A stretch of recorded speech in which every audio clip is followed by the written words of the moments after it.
What is going on, everyone? My name is Mark. If you guys haven't watched a video of mine, welcome to my channel. I post weekly videos on travel filmmaking and tips and tricks to do with editing, filming, and everything associated with it. So for today's video, I have a really good video for you guys, and it's 5 tips to get more cinematic drone shots. I've seen a few different videos around talking about this, and a lot of them have to do, they recommend using ND filters. For a lot of people, I use a Phantom 3 standard and I can't even put any ND filters. So I'm going to show you 5 different ways to make your shots more cinematic, all in post-production. All these tips are going to be number 1, stabilization, 2, straightening, 3, motion blur, 4, speed, and then finally color correction. So for today's tutorial, I'm going to do it in Final Cut Pro, but if you're using Premiere Pro or After Effects or Sony Vegas or something, all of these still apply 100%. So let's hop on the computer and into Final Cut, and I'll show you how to get cinematic drone shots. Okay guys, we're in Final Cut Pro right now, and I have the clip laid out that you guys saw in the little intro comparison. Again, this was shot with a DJI Phantom 3 standard, so no amazing camera quality here on the drone, but I'm going to show you how in 5 easy steps we can really transform this clip. So first off, we're going to apply stabilization. Now I know you may think that with a drone and a 3-axis gimbal that the shot's going to be super steady. But what happens is you get a lot of vibrations through the motors called micro jitters. That produces little tiny variations in the stabilization that sometimes you can tell, sometimes you can't, especially if it's a windy day, you'll be able to tell a little bit easier. So all I'm going to do is just hit stabilization on Final Cut Pro, and I have this pre-rendered so it didn't take too long, but I just recommend leaving it on the automatic setting and let Final Cut Pro figure out what is moving in the clip, and then just leave it at automatic. So as you can see, it already looks super smooth, and then if we deselect that, you can see the clip just jumps out just a little bit, so the effect is actually working the way we want it to. The next tip that we're going to cover is straightening the clip. So gimbals are notorious for having off-axis horizon lines, and this can be a real pain, especially like when you're trying to fly and you're trying to correct it mid-flight. So usually I just end up doing it in post-production. So it's hard to tell in this shot if the horizon is actually straight, but I'm just going to use the bridge as a horizon line just because it is like a long horizontal that goes across the clip. So we want to make sure that's straight. So I'm going to tilt this up probably 1 degree just so that bridge looks straight. And then as you can see, you get a little black bars because we rotated the clip. So you're going to have to scale the clip up. Usually it's about 5% per degree in my experience. So we can bump that up. Again, you can check 104. 104 looks okay. And just sort of play around depending on how much you turn the clip. You're going to have to scale it a different proportion. So make sure your shots are straight and they're stabilized. The next thing we want to do is we want to add motion blur. So again, what happens because these drones have a fixed aperture is that you can't control the amount of light. So at sunset, even though it looks fairly dark, it is quite bright out, and the drone needs to shoot with a high shutter speed. And it's really not a cinematic look. The cinematic that we want is that smooth motion blur. So I have these for Final Cut Pro. If you're in Premiere Pro or After Effects, these are already built in. So I'm just going to drag and drop one of my motion blurs on here onto the clip. And as you can tell, it just completely blurs the water.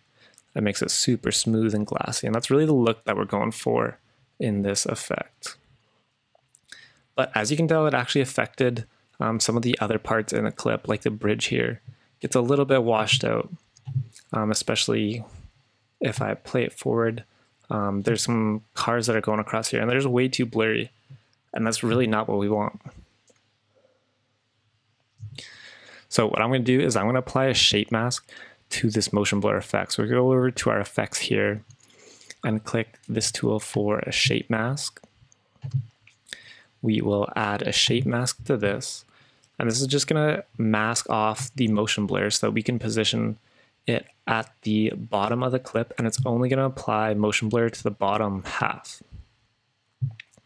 So if you pull on this white circle here, this is going to turn it into a square. Just changes the radius, just like so. And then if we pull this down, so the outside circle is the feather zone, or the outside rectangle, sorry, is the feather zone for the effect. So this is going to feather off as it gets up to the bridge. And then if we just straighten this all the way across, and then we can just center that.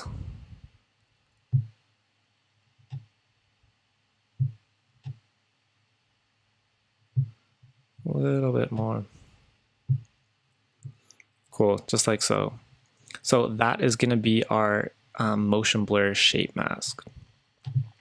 So if I deselect the motion blur here, you can see that is the before and that is the after. It really gets that smooth cinematic look to it.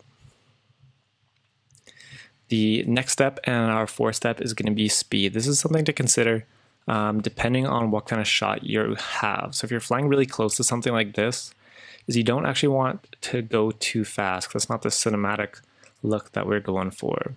However, if you're flying high above some mountains and not a lot is changing in the frame, then you can definitely fly a little bit faster. So for this shot, even though it was filmed at 30 frames per second, when you edit in a 24 frames per second timeline, we can slow this down. So if we hit that, we can get to 80%, and that's just going to slow it down and make it a little bit more cinematic and smooth. The last and final step to get cinematic drone shots is going to be to apply a really nice color correction to your clip. This is the raw clip, and as you can see, it wasn't a very vibrant sunset. It's pretty overcast, not a lot of colors going on. But just because there wasn't much color doesn't mean we can't make this look like there was a lot of color. So I'm going to go over and apply a quick LUT that I have prepared. We are going to apply color finale, then open the LUT utility, and then I have a preset pack of LUTs that I'm working on right now. And we're just going to go ahead and apply that to the clip. And we're just going to bring this back a little bit.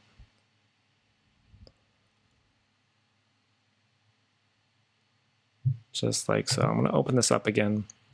The other thing that we want for a cinematic look is a nice fade on the blacks. This is something that is super common, is to have your blacks lifted quite a bit, so you get that sort of grayed out black look. It's called a faded film look. So I'm just going to make a little quick tone curve here, and then lift the blacks ever so slightly. And as you can see, that just gets that nice faded look in the black regions. If you guys watch Sam Evans, he uses this all the time, a very strong fade on his shots. But that is a super quick color correction just to get a nice LUT applied on here. Gives nice warm pink tones that I think work really well for this cinematic shot. But that is the tutorial, guys. If you guys appreciate my content and what I produce, please drop a like and subscribe if you haven't yet. I'm doing videos all the time, and I have a couple more really big videos planned that I know you guys are going to enjoy. Thank you guys for all support. I really do appreciate it, and I'll see you guys next time.